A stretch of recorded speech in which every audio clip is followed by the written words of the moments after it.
अशोक अशोक बिंदुसार का उत्तराधिकारी अशोक महान हुआ, जो 269 ईसा पूर्व में मगध की राजगद्दी पर बैठा।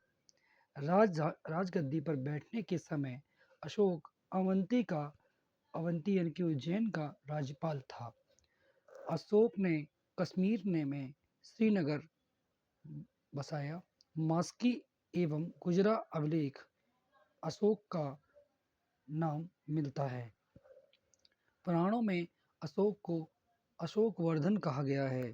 अशोक का नाम देव नाम प्रदर्शी देवताओं का प्रिय भी कहा गया है। अशोक ने राजगद्दी अशोक ने राजगद्दी पर बैठने के 8 वर्ष बाद 261 ईसा पूर्व में कलिंग पर आक्रमण कर दिया और कलिंग की राजधानी तोसली पर अधिकार कर लिया। कलिंग के युद्ध में मार काट को देखकर अशोक को बहुत दुख हुआ और उसने कभी भी युद्ध न करने का निर्णय लिया। इस युद्ध के बाद अशोक ने बौद्ध धर्म अपना लिया। अशोक के प्रधानमंत्री का नाम राधागुप्त था तथा अशोक के धार्मिक गुरु का नाम उपगुप्त था।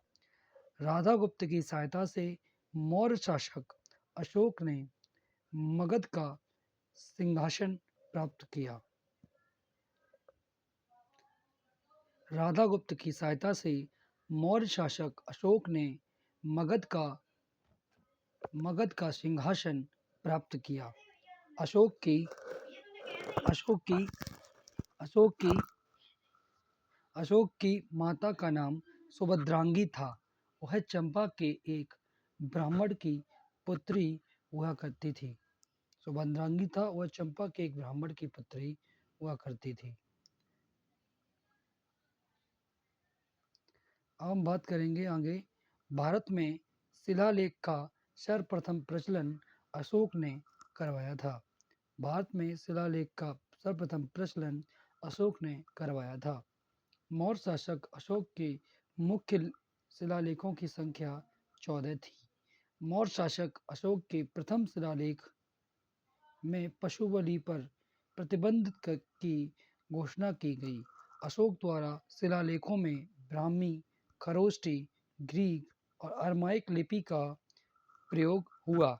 अशोक ने बौद्ध धर्म के प्रचार प्रसार के लिए अपने पुत्र महेंद्र और पुत्री संघमित्रा को श्रीलंका भेजा। अशोक के शिलालेख 1837 ईस्वी में सबसे पहले जेम्स ब्रशेफ ने पढ़े थे। अशोक के शिलालेख की खोज 1750 ईस्वी में पैंथलेन ने की थी। अशोक के दरबार में डायनोसियस नामक राजदूत आया था, जो मिस्र के राजा फिलाडेल्फस टॉलमी द्वितीय ने भेजा था।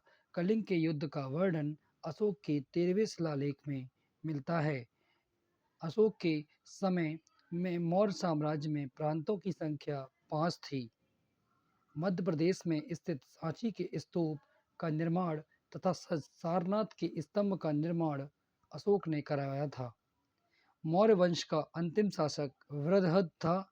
वृद्धहद की हत्या इसके सेनापति पुष्यमित्र शुंग ने 185 ईसा पूर्व में कर दी थी तथा शुंग वंश की नींव डाली। अब आगे बात करते हैं मौर्य काल प्रमुख देशी शासक। शुंग वंश में पुष्यमित्र शुंग वंश का संस्थापक था। पुष्यमित्र शुंग वंश का संस्थापक था। यह मौर्य शासक वृद्धहद का सेनापति था। पुष्यमित्र शुंग ब्राह्मण जाति का था। इस युग में प्रथम स्मृति मनुस्मृति के वर्तमान स्वरूप की रचना की गई। पुष्यमित्र शुंग ने अपने राजपुरोहित पतंजलि से 2 अश्वमेध यज्ञ करवाए। पुष्यमित्र शुंग को कलिंग नरेश खारवेल ने पराजित किया था। कलिंग नरेश खारवेल ने जैन धर्म का अनुयायी था। शुंग वंश का अंतिम शासक देवभूत था। कर्ण कर्ण वंश देवभूत की हत्या वासुदेव ने कर दी और मगध की गद्दी पर कर्ण वंश की नींव डाली। कर्ण वंश का अंतिम राजा सुशर्मा या सुशर्मन था। सुशर्मा या सुशर्मन की हत्या शिमुख ने कर दी और सातवाहन वंश की नींव डाली। हम बात करेंगे सातवाहन वंश। सातवाहन वंश की राजधानी प्रतिष्ठान पैठान थी।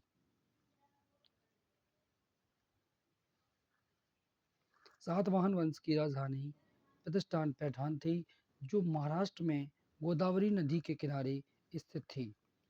सातवाहन वंश को आहार या राष्ट्र नामक उपविभागों में विभाजित किया गया था, जिसका अर्थ था जिला। नेक्स्ट हम बात करेंगे सातवाहन वंश की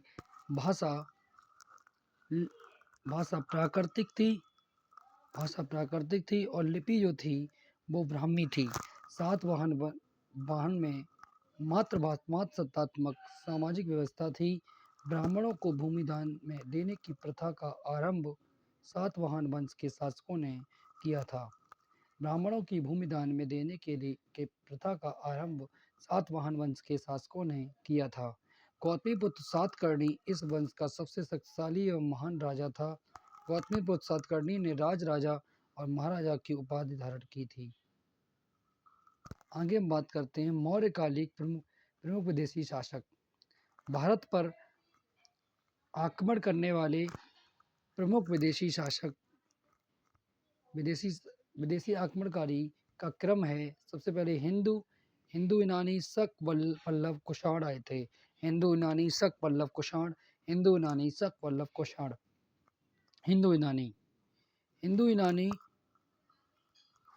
यूनानी सर्वप्रथम भारत की सीमा में प्रवेश करने का श्रेय डेमेट्रियस प्रथम को जाता है। इसने शाकाल को अपनी राजधानी बनाया था। हिंदू यूनानी शासकों में सबसे विख्यात शासक मेनांडर था। इसकी राजधानी साकाल और सियालकोट थी। यह शिक्षा का प्रमुख केंद्र थी। मेनांडर ने नागार्जुन नागसेन से बौद्ध धर्म की दीक्षा ली। मेनांडर के प्रश्न तथा नागसेन द्वारा दिए गए उत्तर एक बौद्ध ग्रंथ में है। इस ग्रंथ का नाम मिलिंद पनाहु है। भारत में सबसे पहले सोने के सिक्के हिंदू यूनानियों ने चलाए थे। हेलेनिस्टिक कला यूनानियों द्वारा चलाई गई एक प्राचीन कला थी। भारतीय रंगमंच में यवनिका पर्दे का प्रचलन भी हिंदू यूनानियों ने करवाया था। अब हम बात करेंगे शक।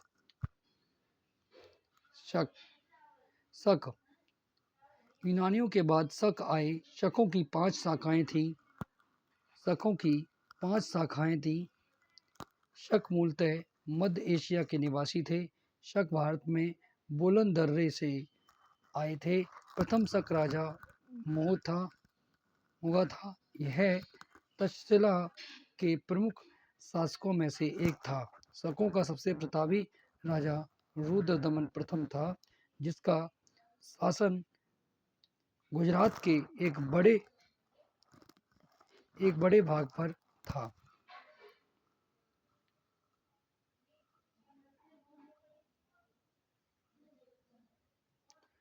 रुद्रदमन प्रथम ने मौर्यों द्वारा निर्मित सुदर्शन झील गुजरात का जीर्णोद्धार करवाया। रुद्रदमन प्रथम संस्कृत भाषा का बड़ा प्रेमी था। इसने विशुद्ध संस्कृत भाषा में सबसे पहले जूनागढ़ अभिलेख जारी कराया।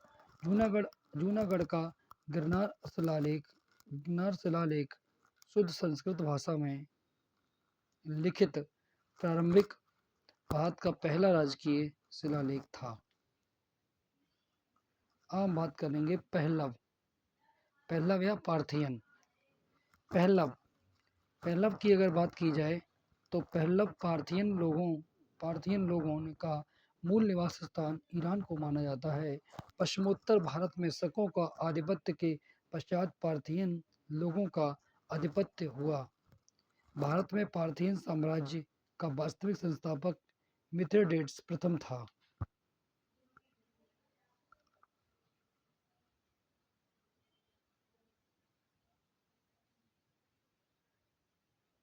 अब हम बात करेंगे कुषाण की। कुषाण कुषाण पहलुओं के बाद कुषाण आए, जो सूची और तोखरी भी कहलाते थे। यूची नामक एक कबीला 5 भागों में विभाजित था, इनमें से एक कुषाण थे। कुषाण वंश की स्थापना कुजल कडफिस ने 15 ईस्वी में की थी। इस वंश का सबसे महान राजा कनिष्क था। इसकी राजधानी पुरुषपुर पेशावर थी। कुषाणों की दूसरी राजधानी मथुरा थी। कनिष्क ने 78 ईस्वी में कनिष्क ने 78 ईस्वी में गद्दी पर बैठने के समय एक संवत चलाया, जो शक संवत कहलाता है। वर्तमान में यह संवत भारत सरकार द्वारा प्रयोग में लाया जा रहा है। कनिष्क कनिष्क कनिष्क बौद्ध धर्म के महायान संप्रदाय का अनुयायी था। कुषाण शासकों ने बड़ी संख्या में स्वर्ण मुद्राएं चलाईं। कनिष्क ने कश्मीर विजय के बाद वहां कनिष्कपुर नगर बसाया। इसने महाराजा देवपुत्र कनिष्क की उपाधि ली थी। कुषाण वंश के प्रसिद्ध शासक कनिष्क को द्वितीय अशोक के उपनाम से ही जाना जाता है। कुषाण वंश के प्रसिद्ध शासक कनिष्क को द्वितीय अशोक के नाम से भी जाना जाता है। कनिष्क के दरबार में चरक राजवेद रहता था, जिसने चरक संहिता लिखी। अश्वघोष कनिष्क का राजकवि था तथा इसने बुद्ध चरितम नामक पुस्तक लिखी। कनिष्क के दरबार में नागार्जुन, वसुमित्र, पार्श्व जैसे विद्वान भी रहते थे। नागार्जुन ने माध्यमिक सूत्र नामक पुस्तक लिखी। नागार्जुन को भारत का आइंस्टीन भी कहा जाता है। कुषाण वंश का अंतिम शासक वासुदेव द्वितीय था। गांधार शैली तथा मथुरा शैली का विकास कनिष्क के शासनकाल में सर्वाधिक हुआ। रेशम बनाने के सबसे पहले तकनीक का आविष्कार चीन में हुआ। रेशम मार्ग पर नियंत्रण रखने वाले शासकों में सबसे प्रसिद्ध कुषाण थे। इससे कुषाणों को बहुत अधिक आय होती थी। अब हम बात करेंगे गुप्त वंश। तो गुप्त वंश का उदय तीसरी शताब्दी में अंत में हुआ। गुप्त वंश का उदय तीसरी शताब्दी के अंत में हुआ। गुप्त वंश का संस्थापक श्रीगुप्त था तथा इसका उत्तराधिकारी घटोत्कच हुआ। गुप्त वंश का प्रथम महान सम्राट चंद्रगुप्त प्रथम था। गुप्त वंश का प्रथम महान सम्राट चंद्रगुप्त प्रथम था। यह 319 ईस्वी में गद्दी पर बैठा। इसे ही गुप्त वंश का वास्तविक संस्थापक माना जाता है। चंद्रगुप्त प्रथम ने लिच्छवी राजकुमारी कुमार देवी से विवाह किया था। चंद्रगुप्त प्रथम ने महाराणा धिराज की उपाधि धारण की। चंद्रगुप्त प्रथम ने गुप्त संवत चलाया, 319 से 319 ईस्वी तक चलाया। चंद्रगुप्त प्रथम का उत्तराधिकारी समुद्रगुप्त था। समुद्रगुप्त को भारत का नेपोलियन कहते हैं। समुद्रगुप्त को भारत का नेपोलियन विंसेंट स्मिथ ने कहा था। समुद्रगुप्त की प्रमुख उपाधि अतिप्रथरथ, पराक्रम क्रमांक, व्याध पराक्रम, परम भागवत, कविराज की उपाधि से सम्मानित किया गया। समुद्रगुप्त का दरबारी कवि हरिशेर था, जिसने प्रयाग प्रशस्ति अभिलेख की रचना की थी। अब हम बात करेंगे नेक्स्ट। समुद्रगुप्त विष्णु का उपासक था। समुद्रगुप्त संगीत प्रेमी भी था। इसे सिक्कों पर वीणा बजाते हुए दिखाया गया है। समुद्रगुप्त का उत्तराधिकारी चंद्रगुप्त द्वितीय हुआ, जो 380 में ईस्वी में गद्दी पर बैठा। चंद्रगुप्त द्वितीय ने विक्रमादित्य की उपाधि धारण की, इसीलिए इसे चंद्रगुप्त विक्रमादित्य भी कहते हैं। अब हम बात करते हैं नेक्स्ट चंद्रगुप्त द्वितीय के समय में चीनी बौद्ध यात्री फाहियान भारत आया था। शकों पर विजय पर उपलक्ष्य में चंद्रगुप्त द्वितीय ने चांदी के सिक्के चलाए।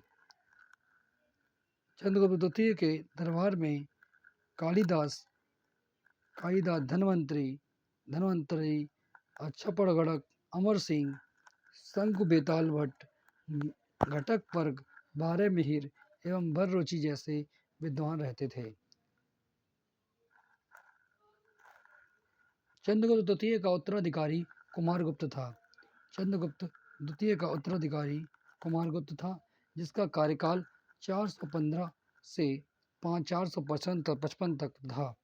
कुमारगुप्त प्रथम की मुद्रा मयूर आकृति की थी। नालंदा विश्वविद्यालय की स्थापना कुमारगुप्त प्रथम ने की थी। कुमारगुप्त प्रथम का उत्तराधिकारी स्कंदगुप्त था, जिसका कार्यकाल 455 से 467 तक था। हुणों का प्रथम आक्रमण स्कंदगुप्त के काल में हुआ। जूनागढ़ अभिलेख में हुणों को मिलेच्छ कहा गया। हुणों का प्रतापी शासक तोरमाड़ था। नेक्स्ट हम बात करेंगे गुप्त वंश का अंतिम शासक विष्णुगुप्त तृतीय था। गुप्त काल में पुलिस विभाग के बड़े अधिकारी को दंड पाशिक कहा जाता था। गुप्त राजाओं ने सर्वाधिक स्वर्ण मुद्राएं जारी की थी, जिन्हें दिनार कहा जाता था। पहली बार सती होने का प्रमाण 510 ईस्वी में भानुगुप्त के एरड़ अभिलेख से मिलता है। गरुड़गुप्त का राजकीय चिन्ह था। गरुड़गुप्त वंश का राजकीय चिन्ह था। अजंता की गुफाओं का निर्माण गुप्त काल में हुआ था।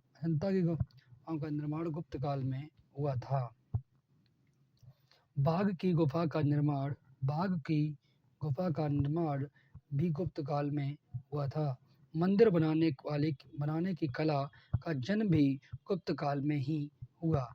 मंदिर बनाने की कला का विकास भी गुप्त काल में हुआ। गुप्त राजाओं की शासकीय भाषा संस्कृत थी। गुप्त काल में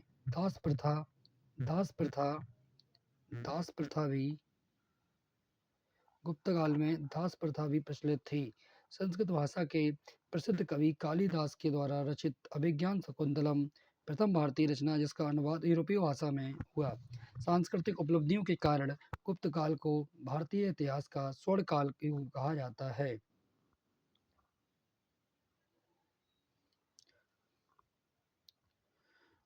गुप्तोत्तर काल पुष्पभूति वंश या वर्धन वंश। इस वंश का संस्थापक पुष्पभूति भूत था। इसकी राजधानी थानेश्वर थी। इस वंश का प्रतापी राजा प्रभाकर वर्धन हुआ। इसने परम भट्टाचार्य की उपाधि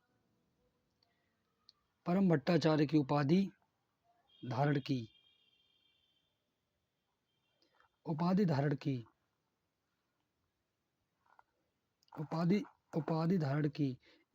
यह इस वंश का चौथा शासक था। इसकी पत्नी का नाम यशोमती था। वह अपने पति के साथ सती हुई थी। इसके दो पुत्र थे, राज्यवर्धन और हर्षवर्धन। इसकी पुत्री का नाम राजश्री था और राजश्री का विवाह कन्नौज के राजा ग्रहवर्मन के साथ हुआ था। मालवा के शासक देवगुप्त ने ग्रहवर्मन की हत्या कर दी और राजश्री को बंदी बनाकर कारागार में डाल दिया। राज्यवर्धन ने देवगुप्त को मार डाला और परंतु देवगुप्त के मित्र गौड़ राजा शशांक ने राज्यवर्धन को मार डाला। शशांक शैव धर्म का अनुयायी था। इसने बौद्ध वृक्ष को कटवा दिया था। राज्यवर्धन की मृत्यु के बाद 606 ईस्वी में हर्षवर्धन थानेश्वर की गद्दी पर बैठा। इसको शिलादित्य के नाम से भी जाना जाता है। हर्षवर्धन ने कुल 41 वर्षों तक शासन किया। हर्षवर्धन ने शशांक को पराजित करके कन्नौज पर अधिकार कर इसे अपनी राजधानी बनाया। हर्षवर्धन और पुलकेशिन द्वितीय के बीच नर्मदा नदी के तट पर युद्ध हुआ जिसमें हर्षवर्धन की पराजय हुई और पुलकेशन द्वितीय ने उत्तर भारत में शशांक हर्षवर्धन की पराजित करके दक्षिण में पथेश्वर पथेश्वर दक्षिण का स्वामी की उपाधि धारण की। चीनी यात्री वेनशांग हर्षवर्धन के दरबार में भारत आया था। चीनी यात्री वेनशांग हर्षवर्धन के दरबार में भारत आया था। वह नालंदा विश्वविद्यालय में पढ़ने के लिए आया था। वेनशांग ने शूद्रों को कृषक कहा। वेनशांग के अनुसार ध्रुवसेन द्वितीय प्रयाग इलाहाबाद में हर्षवर्धन की सभा में शामिल हुए। प्रारंभ में हर्षवर्धन शिव की पूजा करता था, परंतु वेनशांग से मिलने के बाद वह बौद्ध धर्म की महायान शाखा से जुड़ गया। बाणभट्ट हर्षवर्धन के दरबारी कवि था जिसने हर्षचरित्र तथा कादम्बरी नामक पुस्तकें लिखीं। हर्षवर्धन के शासनकाल की अवधि 606 से 647 ईस्वी तक है। हर्षवर्धन द्वारा रचित नाटक प्रियदर्शिका, रत्नावली, नागदंत। हर्षवर्धन ने ये तीनों नाटक संस्कृत भाषा में लिखे। हर्षवर्धन के समय मथुरा सूत्री वस्त्रों के लिए प्रसिद्ध था। हर्षवर्धन को भारत का अंतिम हिंदू सम्राट माना जाता है। हर्षवर्धन को अब हम बात करते हैं पाल वंश की। पाल वंश की स्थापना 750 ईस्वी में 8वीं शताब्दी में गोपाल ने की थी। पाल शासकों ने बंगाल प्रांत में अपना प्रभुत्व स्थापित किया। गोपाल बौद्ध धर्म का अनुयायी था। गोपाल ने औदंतपुरी में एक मठ की स्थापना की। पाल वंश के अन्य प्रमुख शासक धर्मपाल, देवपाल, महपाल, प्रथम रामपाल आदि थे। अब हम बात करते हैं नेक्स्ट पाल वंश के शासक बौद्ध धर्म के अनुयायी थे। पाल वंश का सबसे महान शासक धर्मपाल था। धर्मपाल ने विक्रमशिला विश्वविद्यालय की स्थापना की। सोमपुर महाविहार का निर्माण धर्मपाल ने कराया था। कन्नौज के लिए त्रिपक्षीय संघर्ष में सबसे पहले पाल वंश की तरफ से धर्मपाल ने भाग लिया। अरब यात्री सुलेमान ने देवपाल को प्रतिहार राष्ट्रकूटों की शासकों से अधिक शक्तिशाली बताया। देवपाल ने नालंदा में बौद्ध विहार बनवाने के लिए 5 गांवों की आमदनी दे दी थी। नोट: पाल प्रतिहार एवं राष्ट्रकूट राजवंश के मध्य त्रिपक्षीय संघर्ष हुआ था। अब हम बात करते हैं सेन वंश की। सेन वंश की स्थापना सामंत सेन ने की थी। सेन वंश का प्रथम महान शासक विजय सेन था, जो शैव धर्म का अनुयायी था। लक्ष्मण सेन बंगाल का अंतिम हिंदू शासक था। अलाउद्दीन लक्ष्मण सेन का न्यायाधीश तथा मंत्री था। लक्ष्मण सेन के दरबार में जयदेव रहता था, जिसने गीत गोविंद नामक पुस्तक लिखी।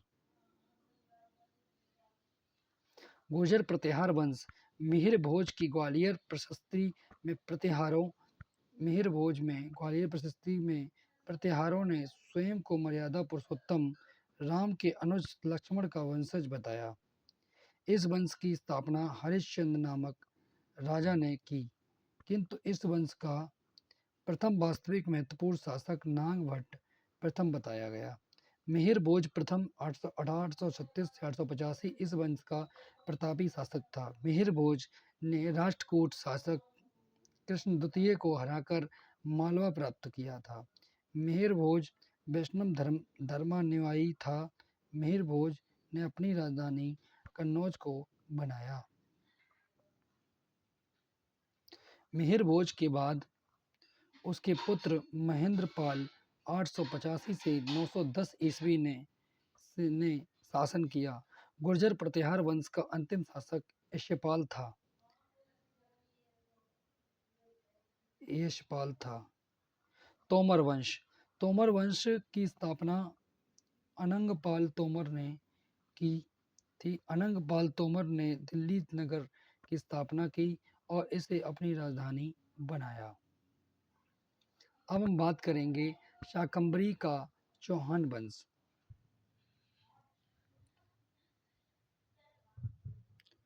शाकंभरी का चौहान वंश। चौहान वंश की स्थापना वासुदेव ने अजमेर के निकट शाकंभरी में की। वासुदेव ने अपनी राजधानी अहिचित्रपुर में स्थापित की। अजयराज पृथ्वीराज प्रथम के पुत्र ने अजमेर नगर की स्थापना की, इसे अपनी राजधानी बनाया। विग्रहराज चतुर्थ की रचना का नाम हरिकेल नाटक है। इसका दरबारी कवि सोमदेव था।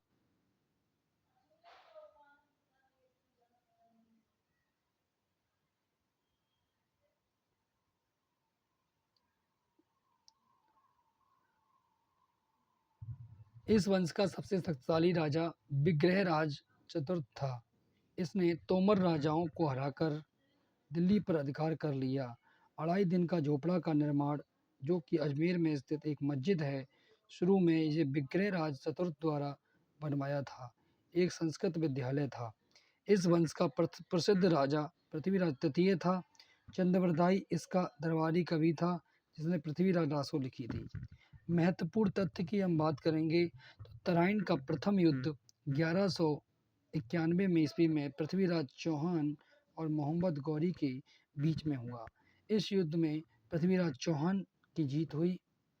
अब तराइन के दूसरे युद्ध की बात करते हैं, जो 1192 में हुआ था। पृथ्वीराज चौहान और मोहम्मद गौरी के बीच में हुआ था। इसमें पृथ्वीराज चौहान की हार हुई थी और तराइन के द्वितीय युद्ध में विजय के पश्चात मोहम्मद गौरी ने पृथ्वीराज चौहान के पुत्र गोविंद को अपनी अधीनता में अजमेर का शासक बनाया। अब हम बात करेंगे चंदेल वंश। चंदेल वंश, इस वंश की स्थापना नन्नुक ने 9वीं शताब्दी में की थी।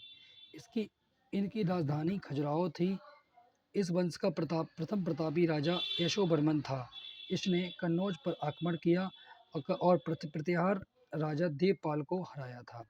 यशोवर्मन ने खजुराहो के प्रसिद्ध चतुर्भुज मंदिर विष्णु मंदिर का निर्माण करवाया था।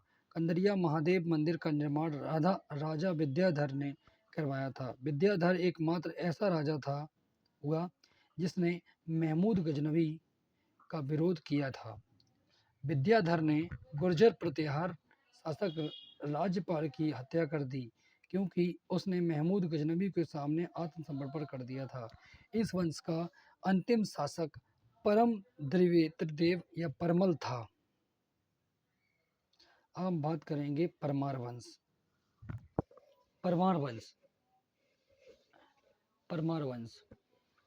परमार वंश का संस्थापक उपेंद्र या कृष्णराज था।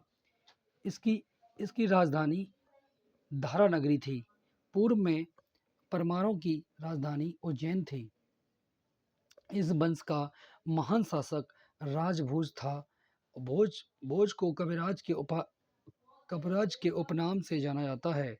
इसने भोजसर तालाब तथा भोजपुर नगर की स्थापना की थी। राजा भोज ने अपनी राजधानी में सरस्वती मंदिर का निर्माण करवाया था। हम बात करेंगे तुर्कों के आक्रमण से पहले प्रमुख भारतीय राजवंश कौन कौन से थे। तुर्कों के आक्रमण से पहले प्रमुख भारतीय राजवंश कौन कौन से थे, तो नंबर 1 राष्ट्रकूट वंश। राष्ट्रकूट वंश जो था वो प्रथम प्रारंभ में राष्ट्रकूट कर्नाटक के चालुक्यों के अधीनस्थ थे। इसका संस्थापक दंती दुर्ग 752 ईस्वी था। इसकी राजधानी मान्यखेत थी। इसका उत्तराधिकारी कृष्ण प्रथम था। राष्ट्रकूट वंश में कृष्ण प्रथम, कृष्ण द्वितीय, ध्रुव प्रथम, इंद्र द्वितीय, गोविंद तृतीय और कृष्ण तृतीय आदि शासक थे। एलोरा का भव्य कैलाश मंदिर राष्ट्रकूट राजा कृष्ण प्रथम के शासनकाल के दौरान बनाया गया था। नेक्स्ट,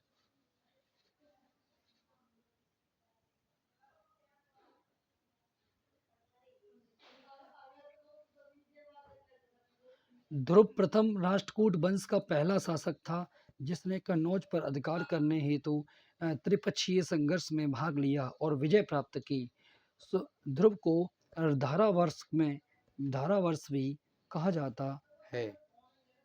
ध्रुव का उत्तराधिकारी गोविंद तृतीय था। इसके बाद अमोघ वर्ष राजगद्दी पर अमोघ वर्ग राजगद्दी पर बैठा। राष्ट्रकूट वंश का राजा राष्ट्रकूट वंश का राजा अमोघ वर्ष जैन धर्म को मानता था। आदि पुराण का लेखक जिनसेन अमोघ वर्ग के दरबार में अमोघ वर्ष के दरबार में रहता था। महान गणतज्ञ महावीराचार्य भी इसके दरबार में रहते थे। राष्ट्रकूट वंश का अंतिम महान शासक कृष्ण तृतीय था। इसी के दरबार में कन्नड़ का कवि पौन्न रहता था, जिसने शांति पुराण नामक पुस्तक लिखी। इंद्र तृतीय के शासनकाल में अरब निवासी अलम मसूदी भारत आया था। राष्ट्रकूटों ने अपने राज्य में मुसलमान व्यापारियों को बसने तथा इस्लाम के प्रचार की स्वीकृति दी थी। इस वंश का अंतिम राजा कर्क द्वितीय था, जिसको चालुक्य वंश के शासक तेलफ द्वितीय ने हराया था। अब बात करेंगे पल्लव वंश का वास्तविक संस्थापक श्री विष्णु को माना जाता है। इसकी राजधानी कांचीपुरम थी। श्री विष्णु के दरबार में लेखक भारवी रहता था, जिसने गीतार्जुनीय नामक पुस्तक लिखी। महेंद्र वर्मन प्रथम, नरसिंह वर्मन प्रथम, महेंद्र वर्मन द्वितीय, महेश परमेश्वर वर्मन प्रथम, नरसिंह वर्मन द्वितीय आदि इस वंश के प्रमुख राज शासक थे। अब हम बात करेंगे पल्लव वंश का अंतिम शासक अपराजित वर्मन था। पल्लव वंश का अंतिम शासक अपराजित वर्मन था। महाबलीपुरम के रथ का मंदिर का निर्माण पल्लव शासक नरसिंह वर्मन प्रथम ने कराया था। नरसिंह वर्मन ने प्रथम वातापी कोंड की उपाधि धारण की थी। यह इस वंश का सबसे शक्तिशाली राजा था। अरबों के आक्रमण के समय पल्लवों का शासक नरसिंह वर्मन द्वितीय था। नरसिंह वर्मन द्वितीय ने आगम प्रिय की उपाधि धारण की थी। नरसिंह वर्मन ने द्वितीय ने कांची के कैलाश मंदिर का निर्माण कराया। इस मंदिर का निर्माण द्रविड़ शैली में हुआ था। नरसिंह वर्मन द्वितीय का दरबारी कवि दंडिन था, जिसने दशकुमार चरित्रम नामक पुस्तक लिखी।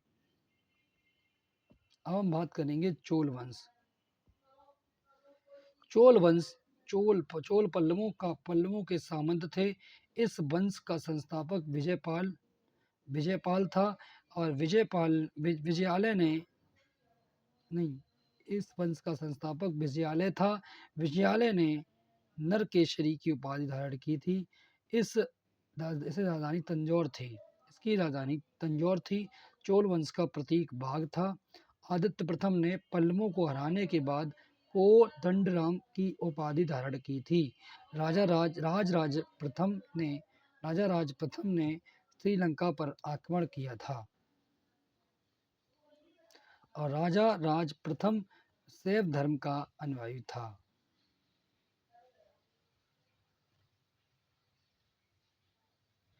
तंजौर में राजा राजेश्वर मंदिर, वैद्येश्वर मंदिर राजा राज प्रथम ने बनवाया था। तंजौर में राजेश्वर मंदिर, वैद्येश्वर मंदिर राजा राज प्रथम ने बनवाया था। यह मंदिर भगवान शिव को समर्पित है। सबसे महान चोल शासकों में से एक राजा प्रथम ने 985 ईस्वी में 1014 ईस्वी तक शासन किया था। चोल साम्राज्य का सर्वाधिक विस्तार राजेंद्र प्रथम ने किया। श्रीलंका में बौद्ध बिहारों को राजेंद्र प्रथम ने नुकसान पहुंचाया। इसने पाल वंश की शासक महपाल को हराकर गंगईकोंड चोल की उपाधि धारण की थी।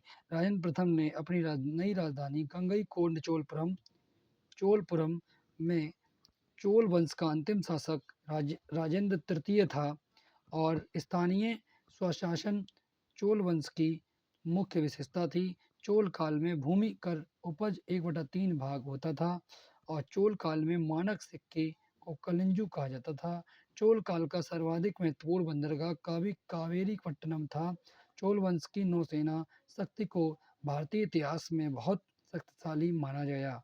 नटराज प्रतिमा नटराज प्रतिमा को चोल कला का सांस्कृतिक निचोड़ कहा जाता था। मध्यकालीन भारत का इतिहास। मध्यकालीन भारत का इतिहास की हम बात करेंगे। Medieval history. मध्यकालीन भारत का इतिहास, मिडिवल हिस्ट्री। बात करेंगे अरब एवं तुर्क आक्रमण। अरब और तुर्क आक्रमण। बात करेंगे चचनामा पुस्तक से हमें अरबों के सिंध के पर आक्रमण की जानकारी मिलती है। भारत पर सबसे पहले मोहम्मद बिन कासिम ने 711 ईस्वी में सिंध पर आक्रमण किया और विजय प्राप्त की। कुछ स्रोतों के अनुसार 712 ईस्वी में मोहम्मद बिन कासिम ने भारत से विजय आक्रमण की थी। आक्रमण के समय सिंध पर दाहिर का शासन था। आक्रमण के समय सिंध पर दाहिर का शासन था। सिंध पर आक्रमण का आदेश अरब के सूबेदार अल हजाज ने दिया था। भारत पर अरबों के आक्रमण का प्रमुख उद्देश्य धन दौलत को लूटना था तथा इस्लाम धर्म का प्रचार करना था। अरबों के सिंध पर विजय की जानकारी चचनामा से प्राप्त होती है।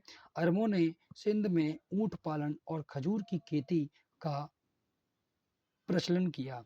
अब हम बात करेंगे महमूद गजनवी की। महमूद गजनी का जन्म 971 ईस्वी में हुआ था। महमूद गजनी के पिता का नाम सुबुक्तगीन था। महमूद गजनी 998 ईस्वी में राजगद्दी पर बैठा। महमूद गजनी ने भारत का पहला आक्रमण 1000 ईस्वी में किया। महमूद गजनी ने भारत पर 17 बार आक्रमण किया। इसके आक्रमण का प्रमुख उद्देश्य भी धन दौलत लूटना था। महमूद गजनी एक मूर्ति भंजक आक्रमणकारी था। महमूद गजनी ने 1001 ईस्वी में राजा जयपाल को हराया था। महमूद गजनी ने 1025 से 26 की ईस्वी के दौरान सोमनाथ के मंदिर सौराष्ट्र गुजरात पर आक्रमण किया था। और महमूद गजनी का भारत पर अंतिम आक्रमण 1027 ईस्वी में जाटों के विरुद्ध था।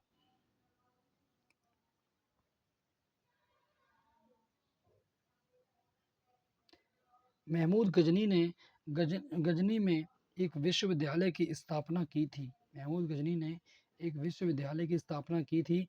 अल बरूनी, फिरदौसी, उत्वी तथा फारूकी जैसे विद्वान महमूद गजनवी के दरबार में रहते थे।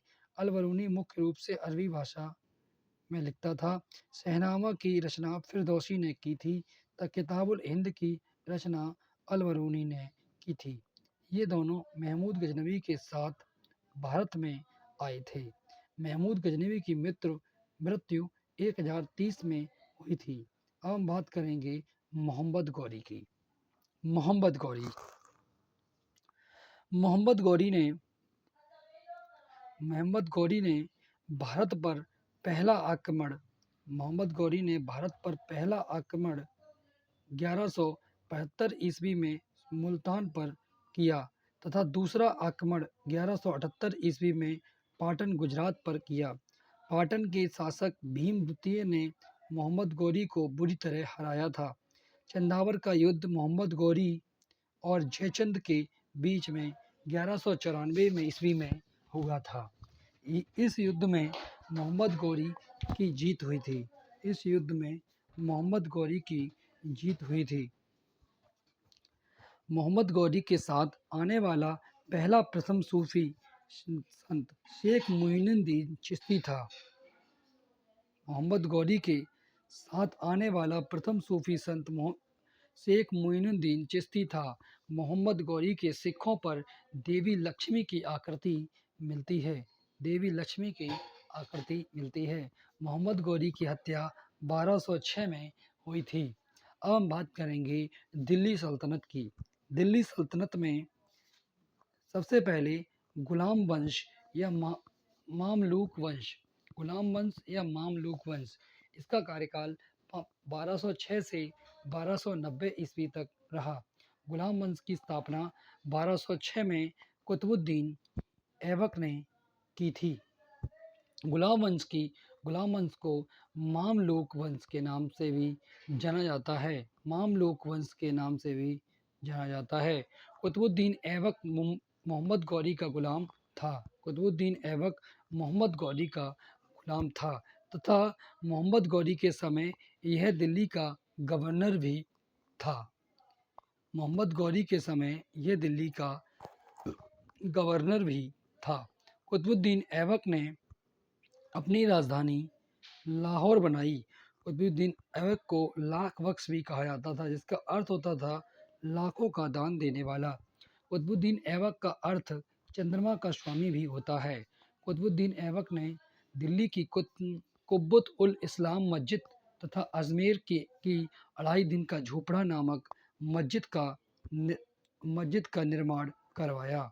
दिल्ली की कुतुब मीनार का निर्माण कुतुबुद्दीन ऐबक ने दिल्ली की कुतुब मीनार का निर्माण कुतुबुद्दीन ऐबक ने प्रारंभ करवाया। कुतुबुद्दीन ऐबक ने अपनी पुत्री की शादी इल्तुतमिश से की। नालंदा विश्वविद्यालय को बख्तियार खिलजी ने ध्वस्त करवाया, जो कुतुबुद्दीन ऐबक का सेनापति था।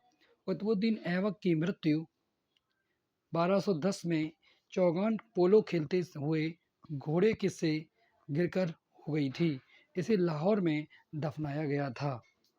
अब हम बात करते हैं कुतुबुद्दीन ऐबक का उत्तराधिकारी आराम शाह हुआ, जिसकी हत्या इल्तुतमिश ने की और वह दिल्ली की गद्दी पर बैठा। इक्ता प्रणाली इल्तुतमिश ने चलाई थी। इक्ता प्रणाली इल्तुतमिश ने चलाई थी। इल्तुतमिश दिल्ली सल्तनत का वास्तविक संस्थापक था। यह एक इलवरी तुर्क था। यह एक इलवरी तुर्क था।